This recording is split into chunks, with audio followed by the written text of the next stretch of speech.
So normally today would be a 6 things we learned video with Korban discussing through our thoughts on yesterday's terrible defeat against Notts County. But what would be the point in that? You all know the players are not good enough. You know, pretty much every employee at Bradford City is not good enough, and it would just basically be a waste of time. So today I am still joined by Korban, but we have a slightly different video for you today. We've got 6 talking points talking about, you know, the managerial situation, the season tickets, recruitment, Edin Rahic being compared to Ryan Sparks, and then the aims and expectations for next season. So if you do go on to enjoy, make sure to drop a like on there for us. 100 likes on today's video will be massively appreciated. Subscribe as well. Get your thoughts in down in the comment section down below on our talking points that we do go on to discuss. We don't know if this video is going to be 4 minutes or 4 hours long, so stay with us, and we'll start out then with our first talking point, and that is, was sacking Mike Hughes the correct decision? Now, obviously, we parted company with him near the beginning of this season, I think just after our defeat away at Tranmere Rovers. I'm pretty sure that was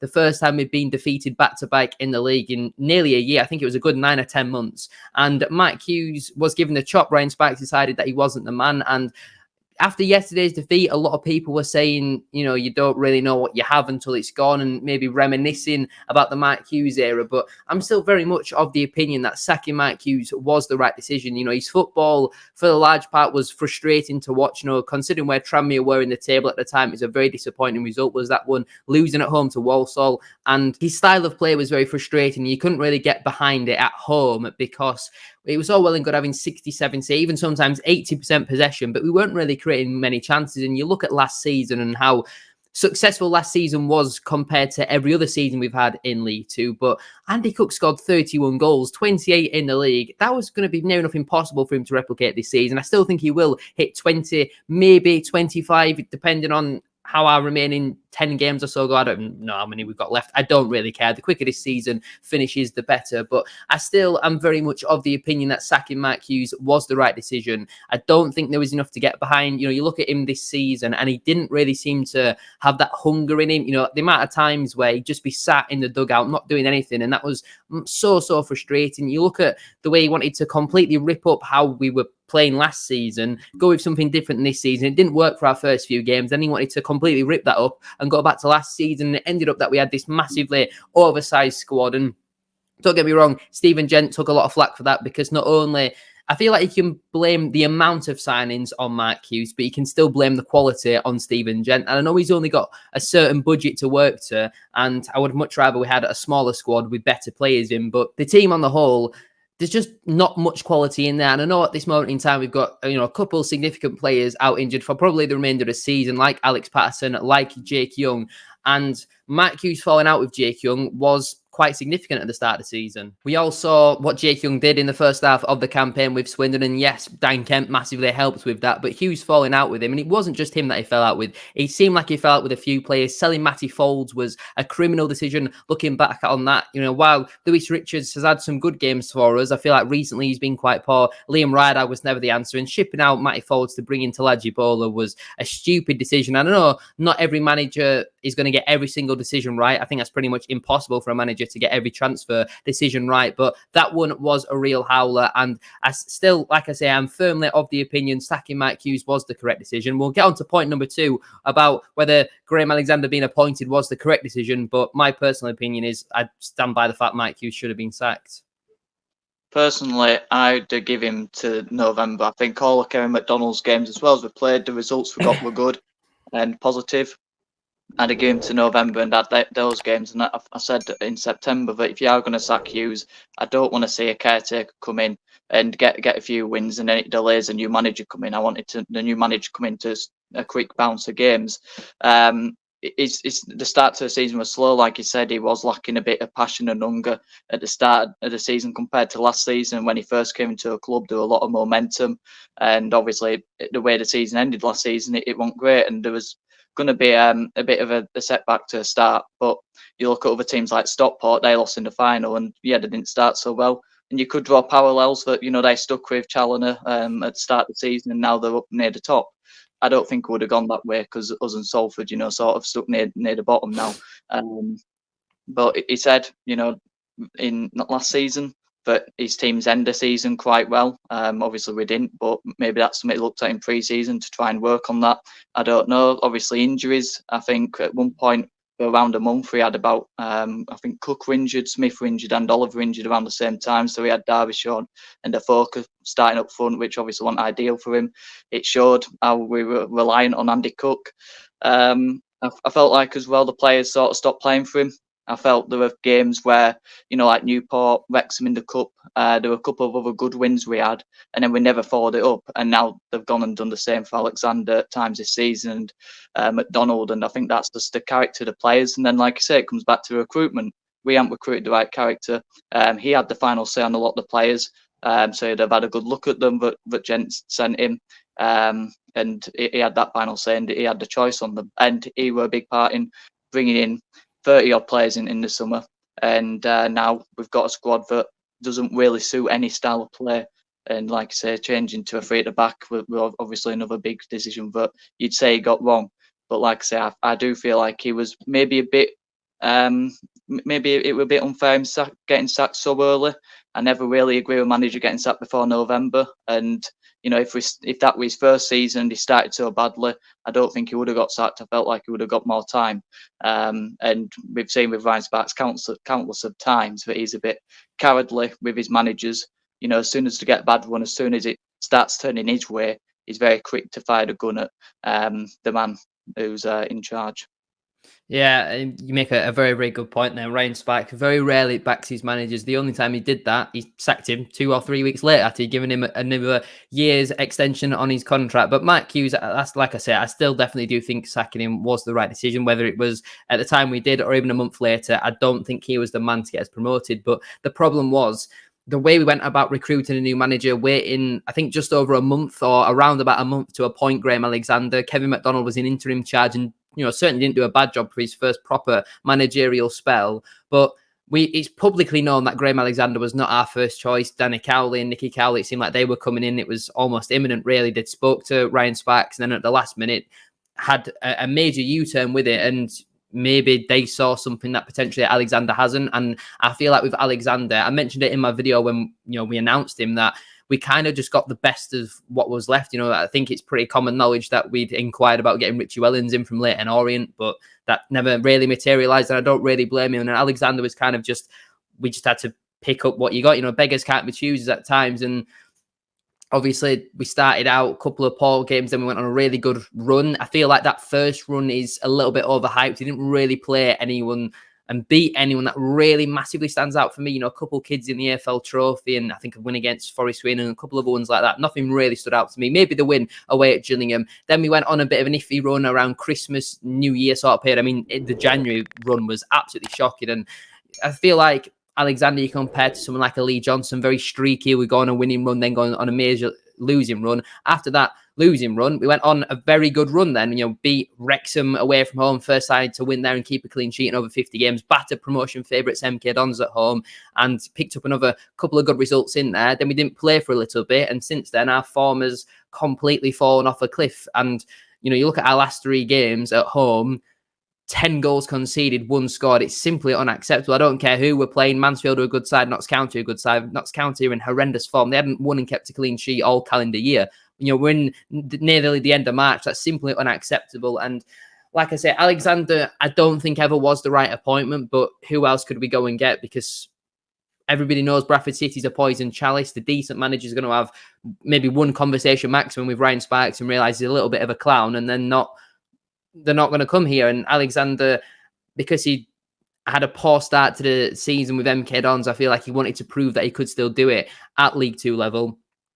Tried it with Bradford City, obviously the biggest club in the division in terms of fan base. But next season, I'll be very surprised if we are, because, again, we're going to get into season tickets in a moment. If Graham Alexander's in charge for next season, I can't see anywhere near as many as what we got this season renewing for next season, because his football, for the large part, is quite horrible to watch. Playing long ball at certain games up to Tyler Smith, I mean, that alone is criminal. His team selections are baffling, dropping Andy Cook and Brad Halliday in the last match against Mansfield and then coming out and defending it rather than apologising for it. Really, really baffling decisions. And at the start, I wanted to back Alexander. I wanted to get behind him. I think he says the right things. But the last 2 interviews that he's done, he just seems to be losing the plot a little bit. And we saw it similar with Derek Adams. But looking back, Derek Adams was saying all the things that we kind of didn't really want to hear. But in hindsight, were probably the right things. He couldn't really say too much while he was in post. And I would be really interested to know what specifically he was talking about, because he never really got to find out. And it just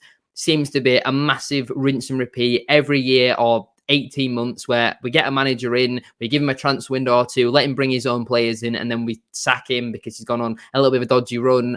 And then a new manager's coming in, inheriting a squad of players he probably doesn't want on long-term contracts. And the style of play contrast between Hughes and Alexander is the biggest concern for me. I think McDonald got the perfect balance, because the players didn't really want to be playing out from the back like what they were under Mike Hughes. It was clear to see that they're getting frustrated by it. And when you can't really do it, we didn't have a Critchlow this season. We were trying to play out the back with players like Ash Taylor.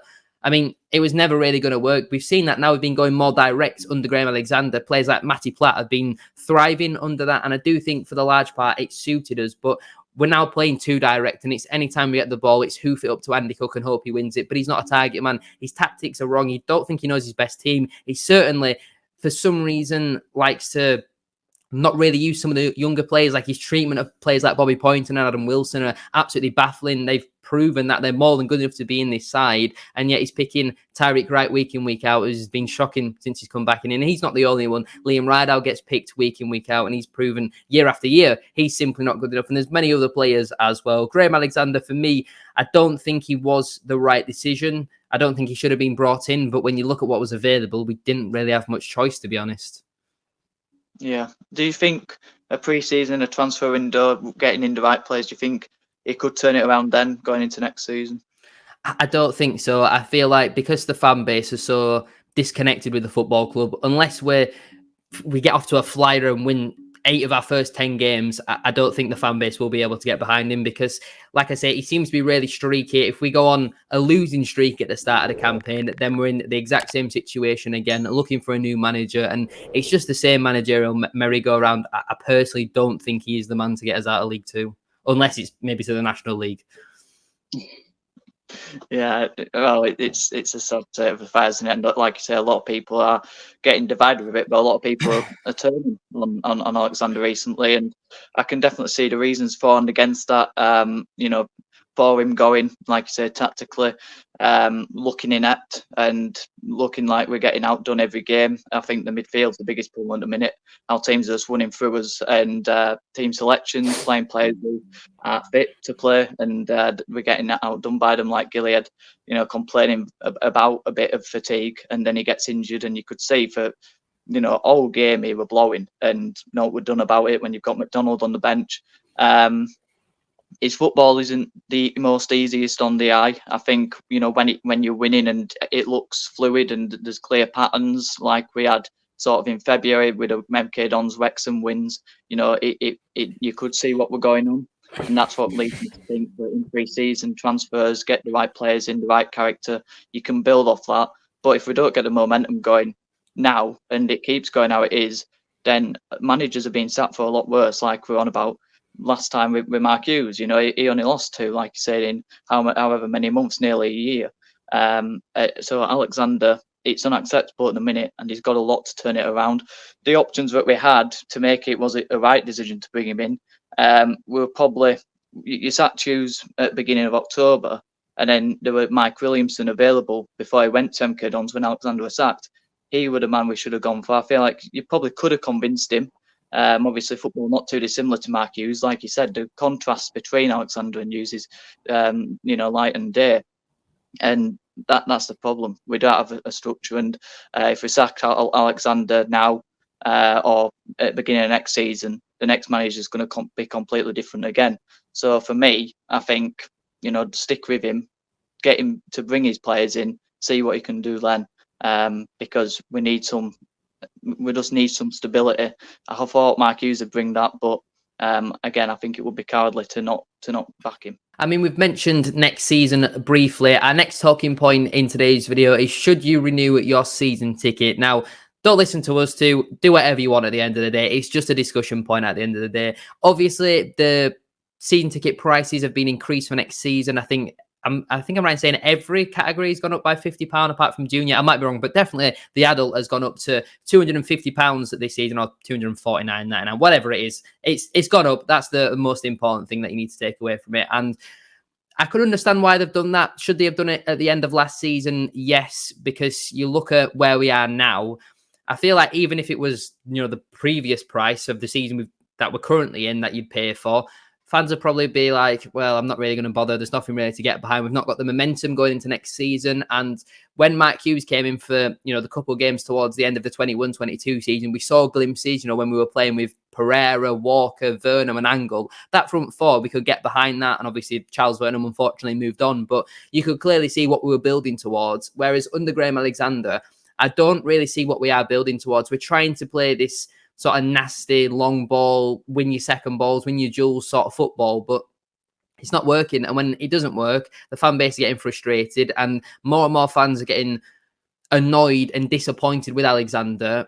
And because of how many years we've had now of underachieving, the sort of lifetime span that of patience that the fans will give towards a manager is getting shorter and shorter and shorter, and it has to be instant success. We need a manager to come in, or Graham Alexander, we need the instant success. We can't be hanging around in this division for far too long, because the season ticket sales are just going to get lower and lower and lower, and I personally don't feel like anything changes until...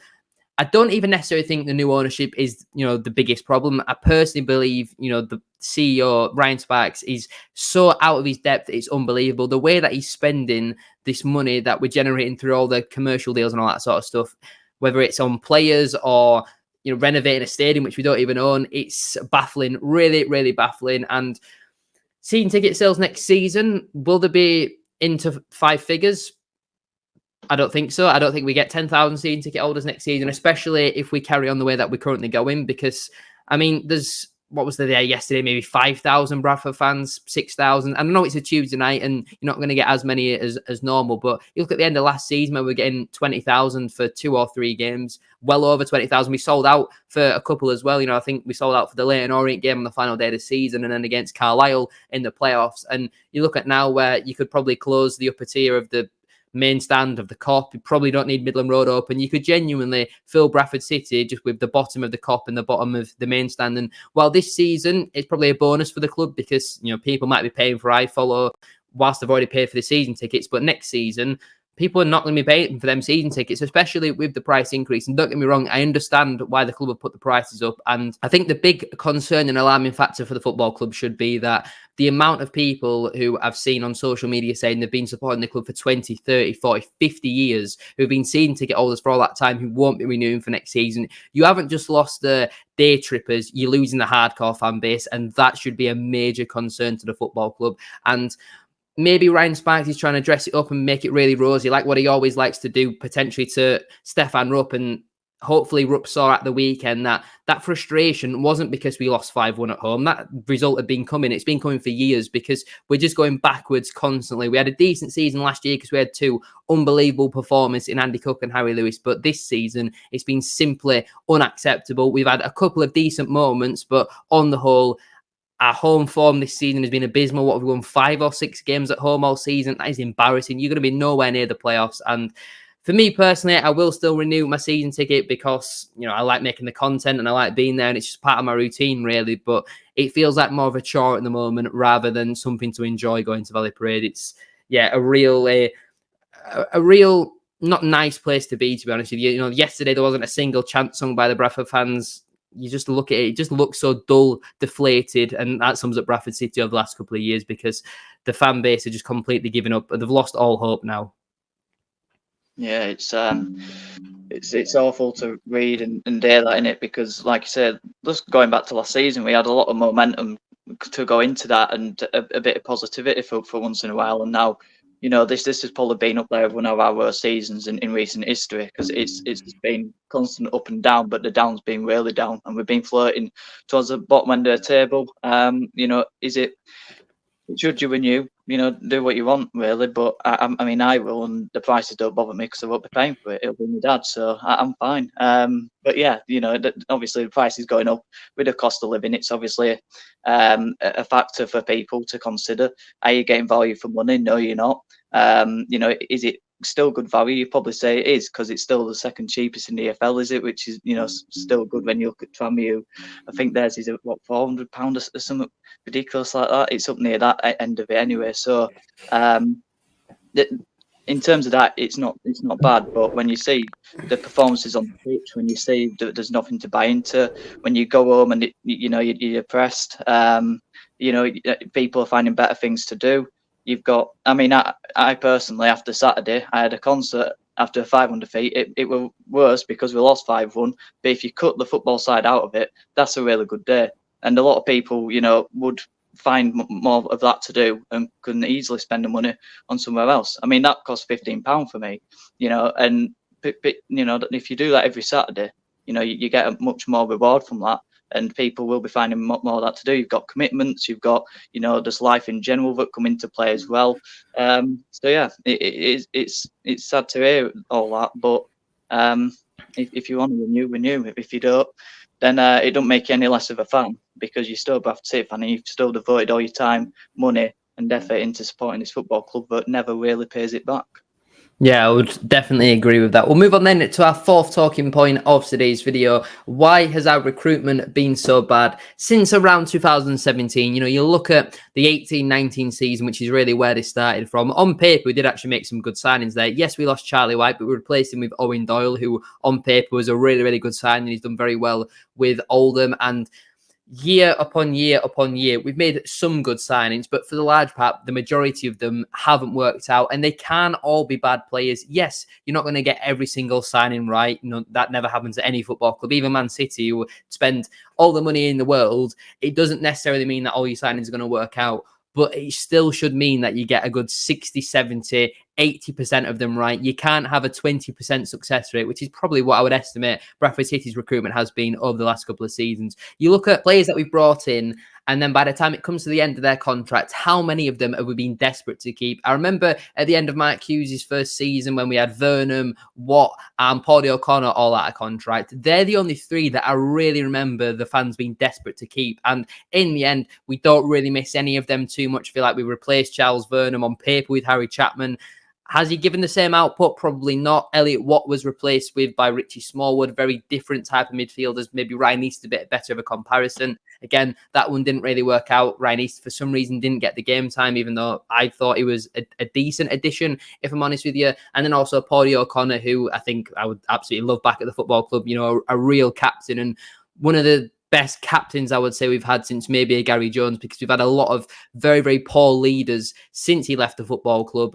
And I feel like Paudie really, he got what it means. He plays with his heart on his sleeve, and we haven't really had many players like that. Richie Smallwood is a very different type of captain. I feel like he only really got the armband because he was coming in from Hull, if I'm honest with you. And don't get me wrong, I like Smallwood. I've given him quite a lot of praise since Alexander has come in, but he's not really the type of captain that you can get behind, if I'm honest with you. I know sometimes he gets massively scapegoated by our fans, and I don't think he deserves as much criticism as what he gets, but he's not really a sort of captain that you can relate to. You look at someone like a Paudie O'Connor, you could just tell he gets it. Smallwood, I'm not really so sure. I don't see that same, not twinkle in his eye, but I just don't really see the same thing in Richie Smallwood as what you see in captains like your Paudie O'Connors, like your Gary Jones. I'm not comparing Small to someone like a Josh Wright because he was a pathetic captain. He was an absolute disgrace. But our recruitment for years has been terrible. We've had different head of recruitments, different scouts, different ways of doing things. And for the large part, it's just not good enough. And again, that comes down to investment. If you have a bigger budget, then obviously you can get the better players in. But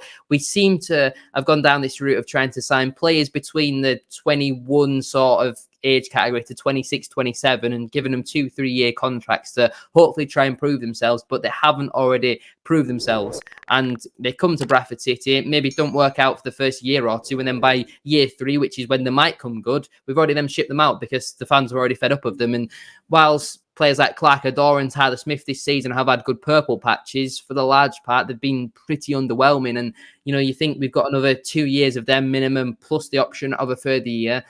it's just another reason why you wouldn't want to come to this football club and manage, because you're not going to get your own players in, or if you're going to get a certain profile and it doesn't work out, then I'm here for the long term. And I understand the opposite side of it. Well, if you give everyone a 1-year contract and then they're good after the year, then we see similar sort of things like what we've seen with, your Paul O'Connor's, really, what's your Charles Vernon's, where they're able to leave. And I still don't really understand this policy at the football club where we don't sort contracts out until the end of the season. And I understand that pretty much every player has the option for a further year with the football club in the club's favour. But then what are we going to do next season when they don't have that option? Are we then just going to hope that they want to sign the new contract? Because someone like a Brad Halliday and Bobby Poynton, for example, have proven time and time again they're more than good enough. They should be here for the long term. But at this moment in time, they could technically walk away from the club for a free. I think we might get compensation from Poynton potentially, but it wouldn't be a lot. And I really, really don't understand that policy. Our recruitment has been poor, and I don't really know what to put that down to be honest. Well, I'd go with a mix of things. Like you've named a lot there, and I agree with every single bit of it. One thing maybe with the contracts is, you Brad Halliday's in your point, and players who deserve a contract. It's important for me looking at it to keep them hungry, to keep them fighting, because do the chips go down when they've got a new deal? You see it more in the top division. In across Europe, players get the contracts, then they start to ease off a bit because they've got that safety blanket. Is it the same at this level? Might not be quite the same, but I think there's still that in the back of the mind thinking I've got to play for a contract. Like you said, the different head of recruitments, the numerous amount of managers, they all want different systems, different players. And when I think I saw something today, we've had like 90 odd players since we've been in League Two, and that's just not sustainable. That's no stability. That's bringing players in and, like you say, shipping them straight out. And nearly said something else then. Just getting them in, getting rid of them, and not giving them any support. And we don't develop players. I don't think we coach players particularly well. And injury-prone players, experienced players.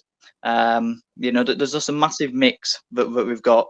And when there's no stability, it's hard for that. And with the money side of things as well, I look at there's clubs like your Peterboroughs and those sort of clubs, but that's what you want to aim for. That's what you want to be. The clubs who bring in young players from the lower divisions, develop them, coach them well, sell them on for a profit. It's hard to do that because we probably don't have the money that Peterborough have to compete with that.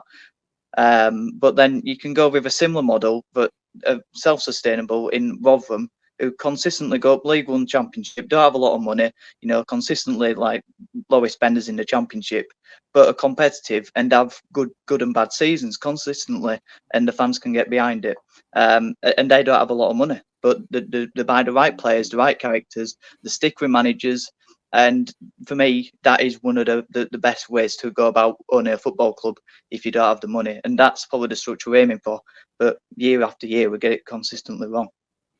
Yeah, definitely. And it's just so frustrating because the fans spend their hard-earned money hoping and praying. And that's the biggest thing in football. It's the hope that kills you. We never really seem to learn from our lessons. We never seem to get better. The amount of injuries we've had this season is a massive concern. And hopefully going into next season, we don't have as many. The pitch needs to be sorted in the summer. But have we got a pot to piss in? Have we got the money to sort these sort of things? Only time will tell. So we'll move on then to our fifth talking point of today's video. It's something that I've seen mentioned on social media after last night a lot more than usual. Is Ryan Sparks worse than Edin Rahic? Now, I don't think he's quite that bad, to be honest with you. Edin Rahic, while he was, ambitious, he was maybe too ambitious and he was a bit of a maniac in the end. It looked like he was sort of picking the team and spending money we simply didn't have. And if we'd carried on going like that, we probably wouldn't be a football club anymore. So I certainly don't think he's as bad as Edin Rahic, but he's not a million miles away, if I'm honest with you. His arrogance when he speaks in the interviews, he tries to pull the wool over our eyes like we don't have a clue what's going on, but everyone can see right through him. He just lie after lie, and it's just so confusing. I mean, he came out and said Graham Alexander was our first choice when it was so publicly known, it was nationwide media that the Cowleys had been in and they'd turned us down at the last minute. And I don't know why he tries to do that sort of thing because it just doesn't make sense. It doesn't help him. I feel like he needs to communicate more. But when he does communicate, just take a step back for a minute and think, am I actually saying the right thing? Do I believe myself what I'm saying? Because none of the fan base really do. I feel like a large portion now, I'll probably say 95% of the fan base have completely lost all faith in Ryan Sparks. And I understand he's not got the easiest job in the world, but he's also not getting paid minimum wage for it. So I don't really have too much sympathy for him. Like I say, I don't think this one will be going on for as long as our other talking points of today's video, but I don't think he's as bad as Edin Rahic. Is he worse? Definitely not, but I certainly don't think he's a million miles away. No, it's not. It's not as bad. I think Edin was a lunatic, to be honest with you. It was a complete nutter running our football club. Obviously, getting involved with the training. You've seen ex-players come in, sort of like podcast interviews, saying, you know, how much of a moron he was, and you know, getting too involved in the football side. And obviously, he had a structure, he had a plan, he had a vision. But it didn't work. But you look at Sparks, he doesn't have a plan on the footballing side or structure in place or a vision, and it's all very scattergun, different managers, different types of players. We've talked about the recruitment being mixed, and that's just where we are. We're just stuck in the middle, and everything's just, you know, thrown up in the air, and that's all down to Ryan Sparks. I mean, the managers, Edin had 4 managers in what would have been 3 seasons and a half maybe, and Sparks has had 5 managers in 4 seasons, is it, I think, and obviously a lot of caretakers in there as well. But yeah, I think Edin got a lot wrong. You know, the culture of the club as well, you know, how toxic it turned. We were in such a good position, and he was the master of the downfall originally.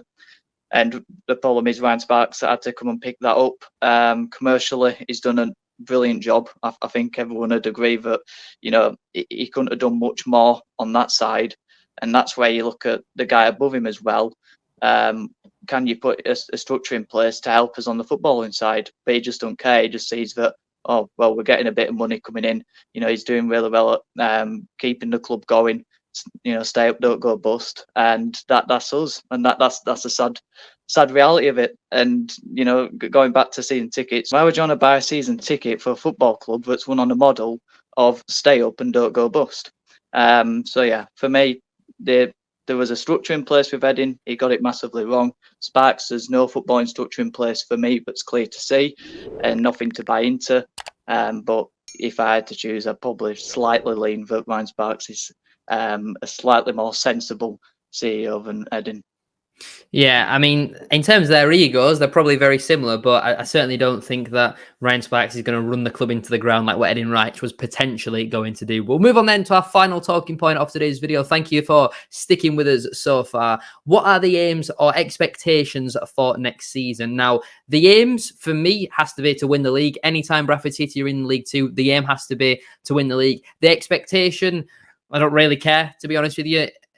I'm so fed up and bored of being in League Two now. Anytime that we're not promoted, this season is an absolute failure. And the way that Ryan Sparks bangs on about how much of a success last season was is baffling to me. You know, when he said in the recent fans forum, when Jimmy Rayner, you know, proposed a question to him about our average league position since he took over in League Two is 12th. And he said, well, yeah, well, we got the playoffs last season, but it's completely irrelevant. It was still just as much of a failure. And that is when Ryan Sparks comes out and says stupid things like that. I feel like that is just when more and more of the fan base just completely turned against him. But the aim, like I say, has to be to win the league. The expectation is probably to finish in the top half. I feel like with what we've seen this season under Graham Alexander, how we'll probably recruit in the summer. Some players will move on, some players will come in. I genuinely wouldn't be surprised to see Andy Cook move on in the summer. I feel like we've seen this season now a few times where he seems to have a bit of a fallout with the fans. For some reason, he gets massively scapegoated by our fans, and I don't understand it. He is a goal scorer. He's the best goal scorer we've had at the football club since Charlie Wyke, and he left the club 6 years ago, and he gets slaughtered by a certain section of our fan base, and I really don't get it because he's not the quickest or whatever. I think last night there was a massively overhit ball over towards the cop, and he sprinted from near enough the halfway line to keep it in play, and he managed to keep it in play, and then Richards put in a tackle. I think Walker was involved in it as well, and it got the fan base up off their feet a little bit, and that is what Andy Cook brings. He cares, and there's not many players who I feel like care at this football club, but I'd say him, Halliday, Gilead, these sort of players who want the best of Bradford City. Bobby Poynton is definitely another one as well. I just don't understand why Cook gets so much criticism from our fan base. You know, he's nearly on 20 goals. if we didn't have Andy Cook, Tyler Smith would be leading the line week in, week out. So I feel like some people need to be grateful for what they've got before it goes, because Andy Cook is a modern day legend for me. And I really, really don't get the slander by him. I don't think he's a big fan of Graham Alexander, because I wouldn't be as well if I'm getting dropped for Tyler Smith every couple of weeks. It really, really doesn't make sense. But yeah, the aim definitely has to be to win the league, or promotion at the absolute minimum. The expectation, though, is probably just to finish in the top half. Yeah, I'd agree, and if not, it could be worse. I think, yeah, the aim is always to get out of League Two and into League One, because if not, what is the ambition with Bradford City? We expect more than this. We should have more than this. I know there's a lot of fans who always use it against the up and outs and the sparks out, but we've always sort of been a League One club on the average positions forever. We've been in the Premier League once and Championship this amount of times. Yeah, we have, but we've got, on our day we could sell out our stadium. On our day we've got fans but deserve more and demand more, and the expectation is always that, and that should be known around the football club, and those expectations should be met by everyone in the football club, and that's why you've got so much pressure. And if you can't handle the pressure, then you're not fit to be at Bradford City. I'm sorry, but that's the truth. So yeah, and like I say, it could get much worse, because we look to be not struggling, but we look to be trying to find more in the financial aspects. You look at January, we look to be struggling in that side of things, and that could continue into the summer. I'd probably look at us looking to sell Jake Young to try and get a bit of money for him, and maybe try and build around that money. But then we got rid of Lewis. We didn't see that. We haven't seen a lot of money that we've sold, and apparently Stefan keeps putting money into a football club. We're on a downwards trajectory. We've got, the season tickets will drop, like we've mentioned. The club's toxic at the minute, all around the board. The atmosphere obviously is, but that's because the players aren't putting the effort in on the pitch. They're arguing with each other and the fans. And then obviously the board are distant from the fans, not giving any communication, especially in this last week. You've got a season ticket campaign, and yet there's nothing come out apart from that day. We need some addressing. And like I say, communications at an all-time low, and the momentum can swing the opposite way. We expect it'll pick up, but there's no guarantee that it will. I think that the league next season will be easier than this one. You look at Wrexham, Mansfield, Stockport, and maybe MK Dons go up. That's 4 big teams with great financial backing at this level. The teams coming down haven't exactly got that, and then there's Chesterfield coming up who will get backed, but then the others, in the playoffs, how much of a backing will they get? So I think financially it'll be an easier league for us, but we might have less money. So you can only stay mediocre for so long, and in the words of Eddie Abu, we must wake up. Yeah, definitely. And it's such a shame that we keep having to do these sort of videos and rants every couple of months, but I feel like the message needs to get out there. And I feel like because the fan base have given up so much, they don't care enough now about the football club to really do something about it. And I don't blame the fan base for that whatsoever. I'm included in that. I want change at the football club, but I don't care enough. There's much more important things in life than Bradford City to be going and doing all these different things to force change. And I feel like when the total season ticket sales gets announced, I feel like that's when the football club might for once actually wake up. And it's so disappointing that Stefan Rupp didn't sign for them signatures. I think there were nearly 1,000 where I can't remember what the specific thing was, but it was basically a vote of no confidence, asking him to sell the club and all that sort of stuff. And he refused to sign for it. And I just feel like when your owner doesn't want to engage with the fan base, we know that he doesn't care enough about football, but we're still, the people that are keeping the lights on there. And maybe Stefan Rupp doesn't really care. And if, we don't want to pay for the season tickets to keep the lights on, it probably no really water off his back. And yeah, so frustrating and disappointing, but we've probably gone on for a little bit too long. And thank you all for sticking with us and watching this video. Apologies, it's not the normal 6 things we learned, but I couldn't come on here again after the previous 2 weeks and just give a load of red boxes and tell you how bad some of these players are, because you all already know. But I'm going to leave it there then for today's video. If you have enjoyed, please make sure to drop a like on there for us. If you could try and hit 100 likes, as I said at the start of today's video, that would be massively appreciated. Subscribe if you're new as well. We're on the road to 9,000 subscribers, so please make sure you are subscribed. subscribed. If you haven't already, with that post notification bell on, it's free to do so, and it does massively help out. Get your thoughts in as well down in the comment section down below on was sacking Mike Hughes the right decision? Was appointing Graham Alexander the correct decision? Should you renew your season ticket? Why has our recruitment been so bad since 2017? Is Ryan Sparks worse than Edin Rahic? And what are the aims and expectations for the 24-25 season? Thank you all for watching. Have a great rest of your day, and we'll see you all very soon for another one. Peace.